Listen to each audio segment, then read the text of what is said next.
Hey y'all, this is Treacherous Slayer coming at y'all with another video, and before we get started, don't forget to like, comment, and subscribe. Now y'all, I know it's been a minute, sorry, this semester has really been kicking my ass, so, let's get into it. Now, today we're about to be talking about what I've been waiting for this whole year is Dexter Original Sin, and the premiere was this past Friday the 13th, and I found it quite fitting that it dropped on that day, and what a hell of a premiere it was, y'all, so let's just get straight into it. The episode starts with the events of the season finale of Dexter's New Blood show that previously aired like a year ago. We see Dexter on his way to receive some medical attention in the back of a police car, since we know his son Harrison shot him believing he killed him for all his past sins that, he committed, that we're all familiar with Dexter's sins now. So as Dexter's being delivered to the emergency room, we see the surgeons trying to save Dexter's life in surgery, and we hear Michael's inner monologue as he talks to the audience and says, "Your life really does flash before its eyes." So we get a glimpse of Dexter's past as we're tossed back to the day he was born, baby Dexter being born February 1st, 1971, and I just find it quite comical how he is an Aquarius, and that fits so well with his character. Now, later on, we see a young 20-year-old Dexter operating on a human cadaver under the watchful eyes of his judgmental peers and his proud professor, Dr. Rivas. And as he cuts into the cadaver, he's disappointed because there's no blood, as we hear Michael's voice speaks to us in the audience. I just love Dexter's inner monologues. That's what really scratches an itch in my brain. It's so entertaining to watch. I just love it.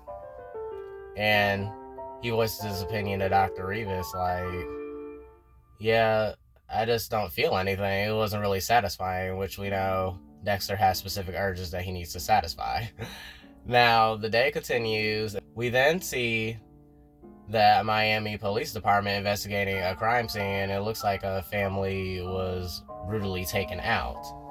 So, as they're investigating, we're introduced to characters like Myuu and Patrick Dempsey's character and Sarah Michelle Gellar's character and Harry Morgan himself, all investigating this crime, and they have a funny back and forth and start collecting evidence so they can find the one who brutally murdered this family. So the night continues as Dexter, Harry, and Deborah have dinner together, and Deborah comes to the table, cussing like a sailor, and Harry tells her to mind her language, and she's like, "Come on, this is me, like, you can't change that." I guess she gonna cuss regardless what he says. So obviously we realize she's a free-spirited Morgan out of the family. And then Harry asks Dexter, like, how did, operation go today in terms of him dissecting the cadaver? And Dexter explains to him, like, look, I thought cutting into bodies would help my urges, but it doesn't, just makes it worse. He's still hungry, as he put emphasis on. So Harry still explains the code to him and says, just do 4 years and your residency as a surgeon and everything, and then hopefully that will satisfy it. And we all know that definitely doesn't satisfy his desires. So as the night continues, since they agreed to go to this college party, and Deborah's pissed because she doesn't want to drag Dexter along. So the next day, Dexter goes to this career fair and just kind of has this inner monologue on all these happy people, and I just want to end one of them. I'm like, oh my gosh, he's so morbid. I just love him. He then lights up in delight as he spots the Miami Police Department's booth and tells Myuu how his dad is a detective, Harry Morgan, for the force, and Myuu's too busy trying to get girls' attention, trying to get a girlfriend, evidently. So Dexter analyzes the stock crime scene photos that are actually based on real crime scenes, and he noticed 7 and 12 have different blood splatters, and then he asks Myuu, do these belong to the same killer? And Masuka's like, no, hey, get out of here, you're hog blocking me. I'm like, Masuka, obviously your mind is elsewhere while you're over here trying to get a girlfriend and everything, and you're supposed to be promoting the Miami Police Department, but nonetheless, I guess he said work could come later. He trying to get him a girl. So we jump to Deborah and Dexter going to the college party. They meet Deborah's best friend, Sophia, and Sophia just like looks awkwardly at Dexter like, what is your brother doing here? Like, and he's just here for a ride. So and then Dexter asked her all nervously, okay, what am I supposed to do? She was like, okay, forget you don't know me for 2 hours until I need a ride. And then they go do their own thing. And then she meets this one random guy who's like obviously a thirst mite. And they take a couple shots together, and Dexter's just continuing to have his inner monologue as he sulks in a corner on a couch, and he really just consequences like, damn, is this really what Harry meant about blending in and being normal? Is this it? It seems so unsanitary. And then he ain't like, because this one guy started coughing with a bong in front of his face, and then he gets briefly groped and kissed non-consensually by this random party girl, and then he just tells her, look, I got a girlfriend, bye. And then Sophia comes and finds Dexter in a panic and tells him that Deborah went upstairs with that random guy and he locked the door, and obviously we know what that means. So he asks her, okay, which room? And she's like, the door upstairs to the left. And then he knocks on it, and the guy's like kind of busy in here, and then obviously that's the wrong answer to Dexter. Dexter crashes in, and then the guy is like in panic, like, what are you doing? Like, and then obviously we see what he's trying to do to Deborah. So Dexter immediately goes to protector mode, grabs his bitch ass off of Deborah, and tosses him down the stairs satisfyingly. I was like, oh, I just love this scene. And we see them throw a couple blows with each other as he gets them downstairs, and it's gathering a crowd.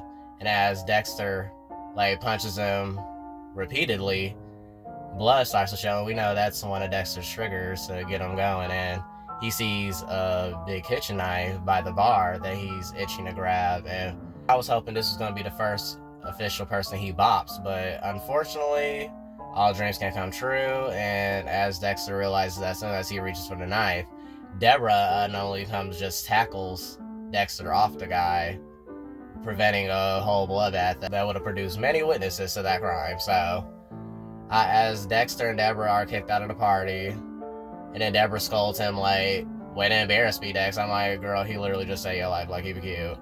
And he explains to her, well, that guy was going to take advantage of you, so what else did you expect me to do? And then she asks, oh, okay, well, thanks for that, and having my back. So Sophia like jokes with him and said, you know, all that WrestleMania really did pay off for you and everything. So she was like, that was really cool. So, but now I got a curfew and I got a dash. So, and then he was like, okay, go home. I got her. And then Deborah cusses him out, like, pull back my hair as she's throwing up all that. Look at her system. I'm like, dang, Deborah is completely different from adult Deborah, obviously. There would be a dramatic difference. So that was nice to see. I would say this cast is doing phenomenal in portraying the adolescent forms of their future selves in the shows that we're currently familiar with. Now, as Dexter and Deborah make their way home, Harry waits up for them. And he's like, well, y'all home late, so how did the party go? Dexter was like, hurry up and creates an excuse like, yeah, it was fun. I made a whole bunch of new friends.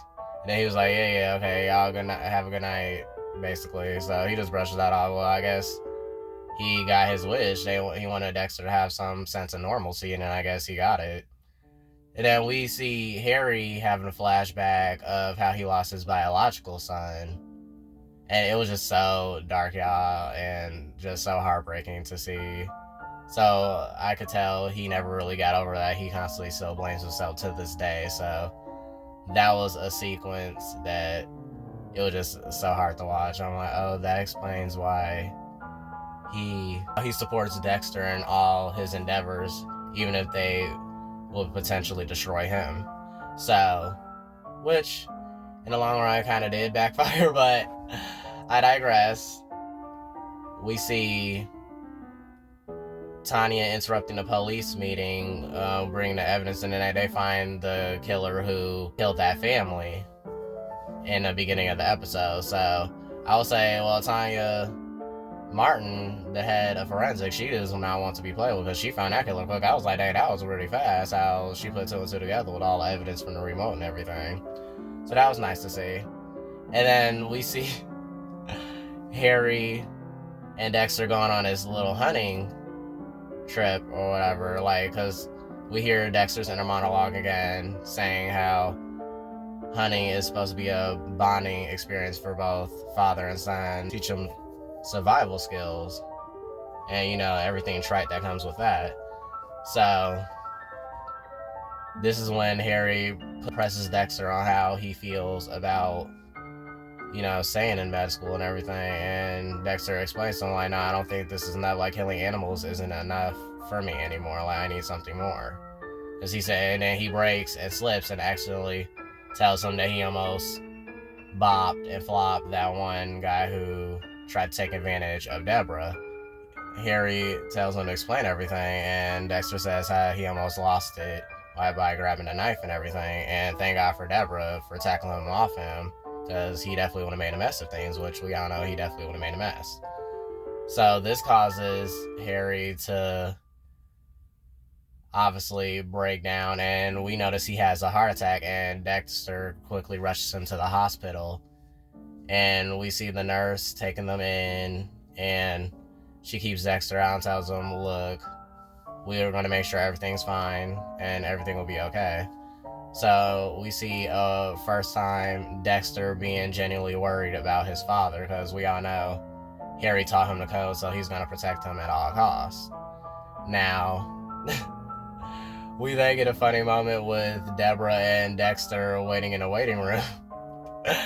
And he's over here snacking on a Butterfinger, and then Deborah looks at him like he's completely insane, and she messes about like, how the hell can you sit here and eat at a time like this? Then we hear Michael's voice just talk to us like, I could always eat at a time like this.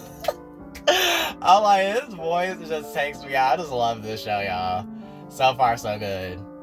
And then we see Nurse Mary come back and tell them that unfortunately, like, he suffered a heart attack, so we're gonna have to keep him for observation. So you can come see him now. And then Deborah and Dexter rush to Harry's side, and we see the doctor coming to explain his condition. And then Harry was rushing off like, well, it's nothing a couple pills can't fix and everything, right? And the doctor was like, no, you're definitely gonna need to take it easy, watch your diet. She scolds him and tells him to quit fucking smoking. And then she tells Deborah, excuse my French. And then Deborah was like, your French is great. And then Harry looks at her like, oh god, now she found a partner. I just love how their dialogue in this show. I'm just loving it, y'all. Anyways, she explains how they need to keep him for observation and everything, and Deborah and Dexter go home for the night and just have, you know, a little chit chat, and Dexter tries to ease the tension in the room and says, hey, don't you have a game coming up and everything, like a volleyball game? I'll come to it.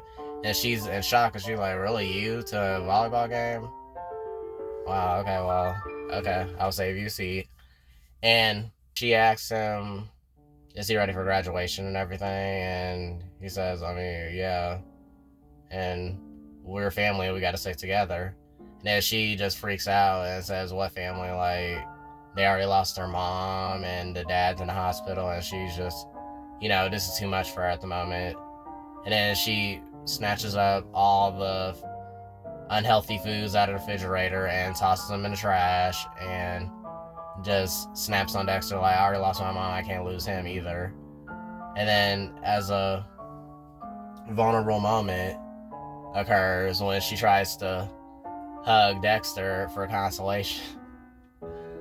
And then he just stands there, and as he stares at the bloody steak that she tosses on the ground, he says, we should really clean that up before it stains. And then she's like, some fucking emotional support, Dex. I'm like, what do you expect? He's just non-effusive. Like, it's just so funny. Like, Patrick is doing a great job of portraying a young Dex, because I definitely envision him acting just like this in his youth, because this is just the cherry on top, y'all. She's like, some emotional support you are. I'm like, girl, you know damn well Dexter is not the one to show emotion. At least not like that. So they continue to go the next day to check on Harry and make sure to see if his condition is getting better or if it's worsening. And then Dexter notices that his condition is getting worse, and Nurse Mary keeps giving him these specific injections. And he also just like walks around, and then he catches Nurse Mary smiling as she's hugging a patient's family member who just passed away. And Dexter catches it. She quickly walks out of the room. She snatches the name tag off, and then she kind of glances nervously at Dexter as he just observes this odd behavior. And then he notices how Nurse Mary is similar like him when he walks back into Harry's room and sees her reading a newspaper. And she quickly gets up and throws the newspaper away and grabs her scissors, and he snatches the newspaper out the trash and notices the paper is cut out. Some of the paper is missing. So he goes to buy his own paper and notices that it was the obituary of Miss Sinclair, who just passed away. And he quickly put two and two together, like, oh, she's a fellow traveler, meaning like obviously she has dark desires just like him. So as he puts two and two together with that, he officially marks her first target. So obviously I think she's going to be the first one he officially bobs. Now, as the day continues, he catches her in her office putting a photo of Victoria's obituary in her trophy binder. He chalks up a conversation with her, like, she's like, hey Dexter, how can I help you? He's like, oh no, I'm just lost. So he creates a quick diversion, like, oh, cute cat. And then we hear Michael's inner monologue, like, I always had a kinship with cats, nature's own serial killers. I'm like, I mean, he's not wrong, because some of these cats, the things they be doing to these little like chipmunks and stuff is crazy, y'all. But as she goes and checks on the patient, he quickly breaks into her drawer and finds her trophy binder of all the obituaries she keeps of all of her victims. So he officially puts two and two together and like, okay, yeah, this is definitely gonna be my first. But he knows he has to get Harry's permission to do so. And as he quickly goes and checks on Harry, she's gave him another injection. He was like, okay, what is that you're giving him? She was like, oh, something to help him feel better. And she reassures him, like, okay, it's fine. She said, this too shall pass. And then we hear his inner voice like, nah, he decides that she will be the one, like Harry's not going to be the one that passes, meaning she's going to be the next one who passed. So now he collects all the evidence. He grabs a little needle container and does a quick study of its contents in Dr. Revis's lab. And Dr. Revis tells him, oh yeah, just make it quick, I got a lecture in 40 minutes. So as Dexter continues to gather and analyze what is in that concoction that Nurse Mary is injecting into patients to obviously take their lives, we learn that it's potassium nitrate, and according to Dr. Revis, potassium nitrate is typically harmless, but if injected over consistent days over time, it can take out the patient. And then Dexter asks him, is it detectable in forensics and stuff? And he said it's a non-detectable since it's a natural combination, but obviously too much of a good thing could be a bad thing, which we all know that. So Dexter obviously makes up his mind and tells Harry that, look, she's been killing you with potassium nitrate. And then we see Harry learning that she's also not who she appears to be, like the caring nurse that she appears to be. So Harry gives Dexter the okay, like, look, I give you permission, so stop her. And then we hear Dexter's in a monologue, like, hell yeah, this is all he wanted to do. Like, he finally gave him permission for his first. And then we hear him saying, you never forget your first. I'm like, this man is crazy, but vengeance is, obviously his game, which we know. So he prepares to take out the nurse. And then we see parallels of him and Deborah's volleyball game. We see Deborah save him a seat. Unfortunately, Dexter's too busy with his own goal at the moment, which is to take out Nurse Mary, since we know this is going to completely fulfill his desires. Because we already see him earlier contemplating what kind of serial killer will he consider himself to be, because he was comparing himself to the Zodiac killer and everything. So we all know he becomes the infamous Bay Harbor Butcher in the future, so I guess he gets his wish in the long run. Now, we see him attack Nurse Mary and then see Deborah winning her volleyball game. And as he, finishes up with Nurse Mary, he dumps her in a swamp, and the crocodiles consume her, and then he also takes some trophies for himself, which is her earrings. The next day occurs. We see Dexter driving home from his long drive to the swamp, smiling in satisfaction as he fulfilled his desires.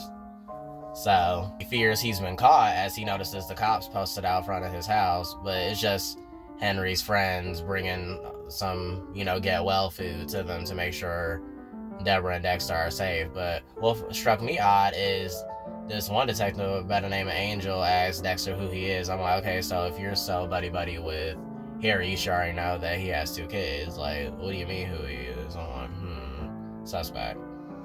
Now, we then see Dexter meeting Masuka and Tanya officially, as Tanya introduces herself as head of forensics and gives him a deal in terms of having an internship, part-time internship at the Miami PD, basically. So, since Masuka vouches for him, says it took them weeks to figure out it was 2 different killers from those photos, but he figured it out in 6 seconds, and then obviously Tanya saw some potential in Dexter to hire him as a part-time intern.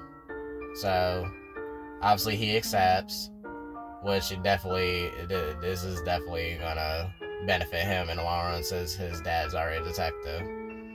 So as they drop the food off, Deborah comes home and he asks her, okay, where you been? And she was like, obviously celebrating my win with Sophia since her family took us out and everything, a game that you missed. And he was like, oh, sorry that you missed it. Like, she was like, oh, it's whatever, I didn't expect you to come anyway, just pretty messed up, because at least we see how aloof their sibling dynamic is, but to be honest, this is kind of typical sibling behavior, but she scolds him like, okay, where did all this food come from? And she's like, well, his work friends brought it over. She's like, oh, interesting. And obviously she's pissed and tosses out all the junk food that they just brought, since Harry needs to monitor what he eats and he needs to quit smoking so he can get better. And after they toss out the dad's junk food, we see Dexter rushing to his graduation, since he almost nearly missed it, getting, riding off his high of taking his first life, basically. And then he notices Deborah's seat's empty. He was like, oh, well, I didn't expect her to come anyways. But then she surprises him as she comes walking up and hugs him. And he was like, oh, I didn't expect you to come. She was like, well, like you said, we're family, right? And then he voices out loud to the audience like, wow, family's such an interesting concept. So at least we know he fights valiantly to protect Deborah and Harry by any means necessary. So we know they are definitely not on his list of potential victims. Now, they go pick up Harry at the hospital. Harry's doing way better, and Harry asks him, okay, how did it go? And he was like, good. And then Deborah comes in, interrupts. She's like, oh, what are y'all talking about? And he was like, oh, nothing, just graduation.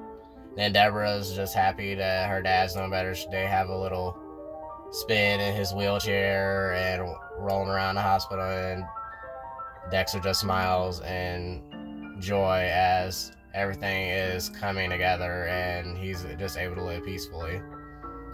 Then Harry questions him later at night like, okay, how'd you get rid of the body and everything? He was like, in the swamp that we go to frequently. And he was like, oh, Alligator Alley. I'm like, it was definitely Alligator Alley, because there ain't not a scrap left of Nurse Mary. I'm like, dang, Nurse Mary just got it though. I was like, dang, she got it the worst, dang. Dexter did not care. He enjoyed that session, y'all.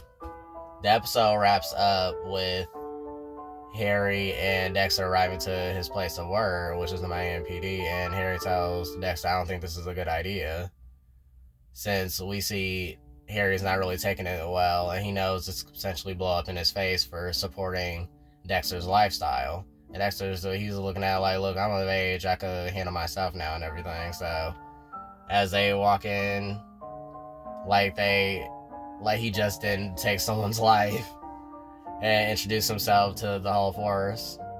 And we see Masuka and Tanya getting Dexter settled. And Tanya tells Dexter, welcome to the first day of the rest of your life. And he smiles in satisfaction, and Masuka tells him, oh, the little chair is yours. So obviously I could tell Masuka's definitely gonna, be close to Dexter in a sense, or try to get close. As close as Dexter will allow him to be. So as Dexter enjoys his new chair in his office and takes a spin in it, the episode wraps up. And y'all, that is the premiere of Dexter Original Sin. Now y'all, this was a great premiere. Like, the cast is superb, the storyline is excellent, the pacing just kept me seated throughout the whole episode. And unfortunately, I thought the frat boy was going to be Dexter's first, but obviously Nurse Mary was Dexter's first. So it was interesting how they filmed it to make it seem like that was gonna be his first, but maybe that would be his second. Fingers crossed. But I don't know about y'all, but I'm definitely sad for the rest of this season and this show. But I was also looking like, okay, where's La Guetta? I'm like, okay, I didn't see Christina, so I better see her episode too. And not to mention, I think we should keep an eye on Angel, because he's a bit sus to me. He seems like he's like the one who tries to cover up, potential crimes and everything within the department. He kind of seems a little dirty. So I don't know, Dexter might sniff him out, and maybe he'll be Dexter's second. Who knows? So yeah, all I know is this ginger right here, he definitely snaps, y'all. Dexter is crazy as hell, but it's such an entertaining watch. That's all I'm gonna say. As a horror fan and everything, Dexter is definitely a show you should definitely check out. And Dexter Original Sin looks like it premieres every Friday. So yeah, y'all, let me know what y'all think is gonna happen in the rest of the season, because so far so good in my opinion. So y'all let me know down in the comments. And I'm Treacherous Slayer, and I'll see y'all later. Bye.